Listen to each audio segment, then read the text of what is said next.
The drop ship groaned as it descended through the endless blizzard of Glacia 7, a planet infamous across the galaxy for killing the unprepared in minutes. Wind screamed against the hull with enough force to strip exposed flesh to bone, and even inside the sealed bay, the cold felt aggressive, alive. 12 candidates sat in tense silence, their environmental suits already active. These were not ordinary recruits.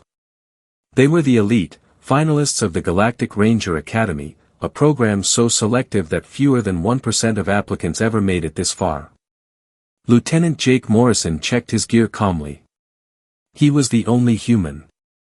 Around him sat representatives of the galaxy's strongest species, a massive Kravic warrior evolved on volcanic wastelands, a crystalline Simoth adapted to vacuum cold, and others from worlds far harsher than Earth, at least on paper. Humans were widely considered fragile deathworlders from a barely habitable planet with unstable weather, crushing gravity, and toxic oxygen. What most of the galaxy didn't understand was simple: surviving Earth meant surviving everything. The proctor's voice echoed through their comms. 7 hours.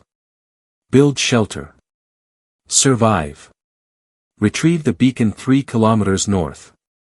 First 3 to return pass. The Kravic laughed, confident. Cold meant nothing to his kind. Jake said nothing. He had learned that nature didn't care about confidence. When the bay doors opened, hell froze solid. Jake's HUD screamed -60 degrees Celsius, before wind chill. Ice crystals slammed into his faceplate like shrapnel. The others charged forward immediately, trusting their heating units, advanced suits, and specialized biology. Jake didn't run. He studied the terrain. This wasn't a race. It was a judgment test disguised as one.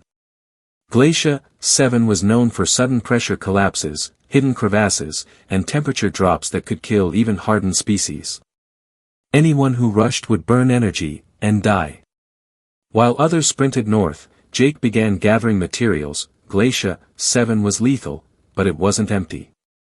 Ancient compressed ice formations covered the landscape, hardened by centuries of pressure until they rivaled steel.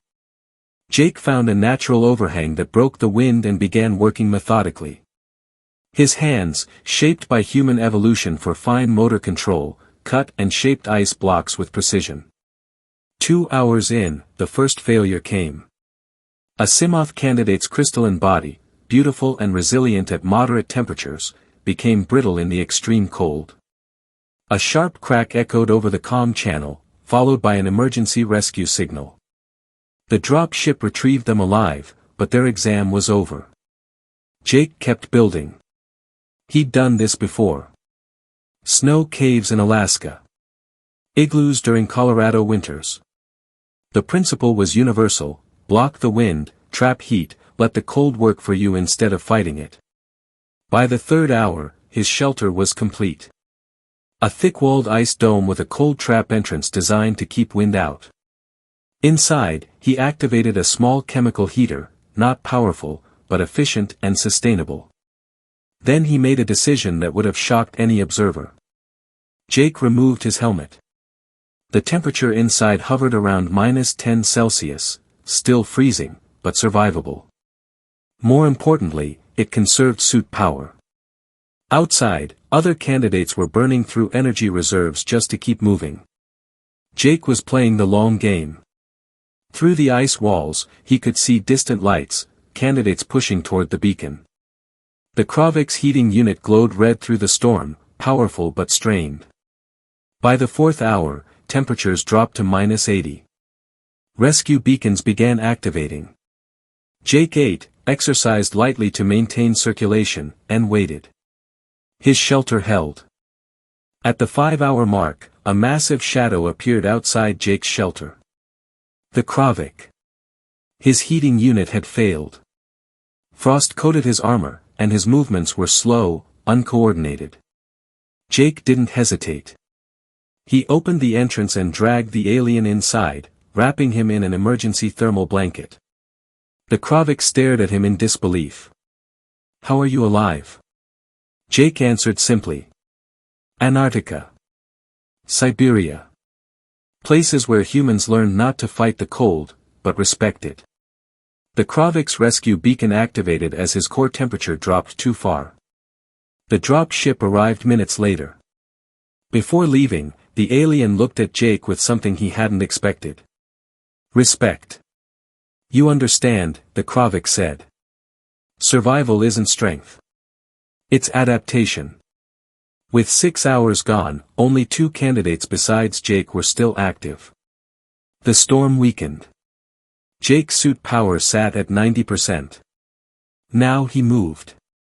He sealed his shelter, leaving it behind in case someone else needed it, and headed north. Where others had rushed and collapsed, Jake moved at a steady, relentless pace. Human endurance, evolved for long-distance pursuit hunting, carried him forward without wasting energy. He reached the beacon in 40 minutes. Retrieved it. And followed his own tracks back. Earth had trained him well, deserts that killed with heat, jungles with disease, oceans with pressure. Glacia 7 was just another environment. Another lesson, Jake returned to the drop zone to find only one other survivor, a Vorlith from a frozen moon. The reptilian alien nodded in professional respect. I doubted your kind, the Vorlith admitted. Jake smiled. What doesn't kill us makes us stronger. Earth's been trying to kill us for 300,000 years. The Proctor, an ancient Galactic Council elder, studied him carefully. The deadliest survivors, the elder explained, don't come from worlds that are purely harsh. They come from worlds that are harsh in every possible way. Earth wasn't only hot or cold, hostile or gentle, it was all of it.